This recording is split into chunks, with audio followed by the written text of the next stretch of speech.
friends back to Qualinost. Here Tanis met again a young woman to whom he had once been engaged, daughter of the Speaker of the Suns, Laurana. She loved Tanis, but he no longer loved her. His love for Kitiara still burned inside him, and he broke off their engagement because of his divided heart. Though her brothers and father had not approved anyway, for Tanis had human blood in his veins. The elves persuaded Tanis and his friends to go to the city of Feal-Thas, ruled by dragon Highlord Verminaard. Tanis and his friends planned to start a slave revolt, hoping to keep the dragon armies, which threatened the elves, from launching an attack on the elf kingdom, allowing the elves to escape safely into exile. The friends, accompanied by Gilthanas as guide, set out for Feal-Thas. Hurt by Tanis's rejection, Laurana ran away from home to be with him. He tried to send her back, but she willfully refused. On their way to Feal-Thas, they were joined by a man named Eben Shatterstone, who claimed to be running from the dragon armies, but who was in reality a spy for the dragon Highlord Verminaard. The heroes sneaked into Feal-Thas and mingled with the slaves. Here they met a man named Elistan. He was dying of a wasting disease when Goldmoon, a new follower of the goddess of healing, Meshakal, prayed to the goddess on his behalf. Elistan was cured and asked to know more about these gods. Goldmoon gave him the discs of Meshakal and found that he was able to read them. He became a cleric of Paladine and worked to bring knowledge of the true gods to the rest of the people enslaved in Feal-Thas. Tanis and his friends led the slaves in revolt and killed Verminaard. 800 men, women, and children fled south and managed to evade pursuit. They holed up in caves, hoping to be able to spend the winter there. Meanwhile, an Auric Draconian masquerading as Verminaard marshaled a force of red dragons and set off in pursuit of the former slaves who were forced to flee the valley and seek refuge with the dwarves in their lost kingdom of Thorbarden.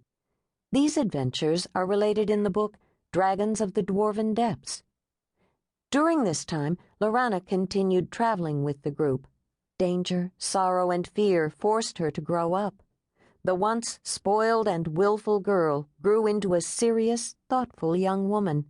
She used the skills she had learned in her father's court to assist Elistan in his work, and Tanis found himself charmed by this beautiful young woman, so different from the girl he had known.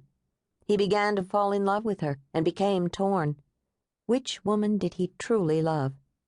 As for Laurana, her love for him never wavered. After much hardship and peril, the heroes found and restored the Hammer of Karas to the dwarves. In return, the dwarves permitted the refugees to remain in Thorbarden until they could find safe passage to new homes. Tanis and his group set out to the seaport city of Tarsis, there to buy passage on the white-winged ships for the refugees who sought a new homeland.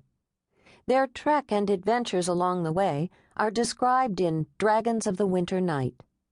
As for Kitiara of Matar, she followed a different path from that of her friends. Whereas they walked the path of light, she walked a path that led to darkness.